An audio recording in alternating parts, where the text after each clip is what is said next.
শুরু হচ্ছে আজকের গল্প নিষিদ্ধ চাওয়া। কলমে জয়ন্ত কুমার জয়।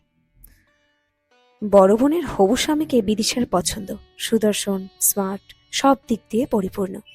বিয়ের কয়েক বছর পর বোনের বাড়ি গেলে বাস স্টেশনে নেমে বিদিশা দেখল জামাইবাবু উপস্থিত।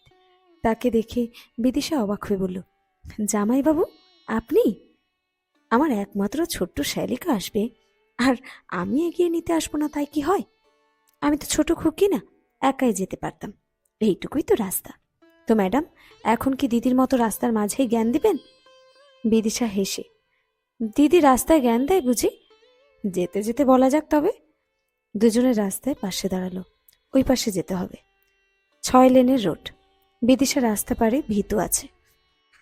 জামাইবাবু তার হাত ধরলেন, অসীম দক্ষতার সাথে রাস্তা পার করালেন। তিনি এমন দক্ষতার রাস্তা পার করালেন, বিদিশার মধ্যে সামান্য ভয়টুকুও যেন কর্পূরের মতো উড়ে গেল। উনি সাথে থাকলে কোনো কিছু নিয়ে অস্থির হতে হয় না। সবটা তিনি সামলে নেওয়ার মতো এক অদ্ভুত ক্ষমতা তার আছে। যে কোনো অবস্থানে তিনি থাকলে আর কাউকে লাগে না, নিশ্চিন্তে থাকা যায়। বিদিশা জামাইবাবুকে দেখে আর ভাবে, এমন পুরুষই তো সব মেয়েদের কাম্য। নিজেকে খুব অসহায় মনে হয়।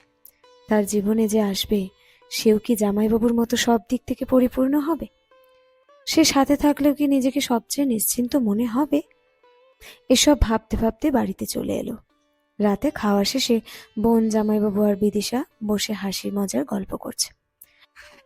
এমন সময় লোডশেডিং। বোন মুখ কালো করে, এই গরমে কারেন্ট গেল। বিদিশা, অনেক রাত হয়েছে বোন, শুতে যা। কারেন্ট গিয়ে বেশিক্ষণ থাকে না, ফ্রেশ হতেই চলে আসবে।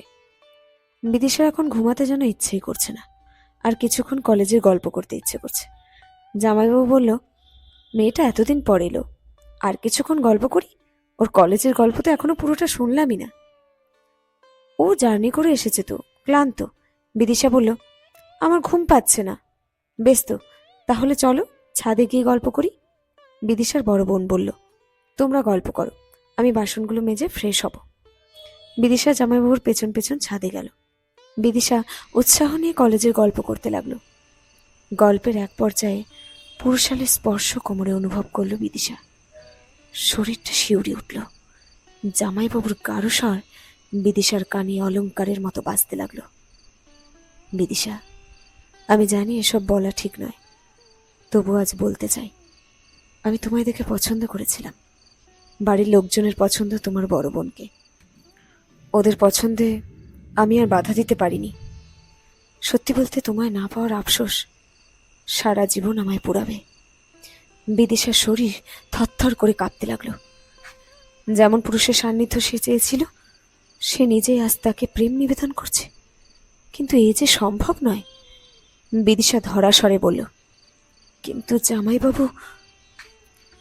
কিন্তুটা আমি জানি, তবুও তুমি যদি চাও আমায় এই দহনে পুড়তে থাকা অবস্থান থেকে মুক্তি দিতে পারো। কারেন্ট এলো। বড় বোনের ডাকও শুনে বিদিশা আড়ষ্ট হয়ে ছাদ থেকে চলে আসতে জামাইবাবু বলল, মাঝরাতে আমি এখানেই থাকবো, তোমার জবাবের অপেক্ষায়। বিদিশা ঘরে গিয়ে অনেকক্ষণ স্নান করল, কাঁদল। সে জানে এটা অন্যায়, তবু স্বপ্নের পুরুষকে উপেক্ষা করার মতো সাহস কি তার হবে?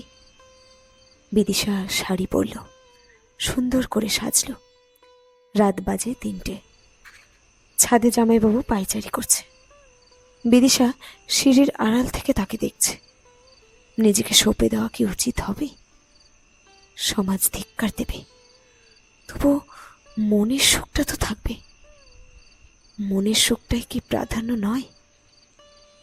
শেষ হলো আজকের ছোট গল্প নিষিদ্ধ চাওয়া। কলমে জয়ন্ত কুমার জয়।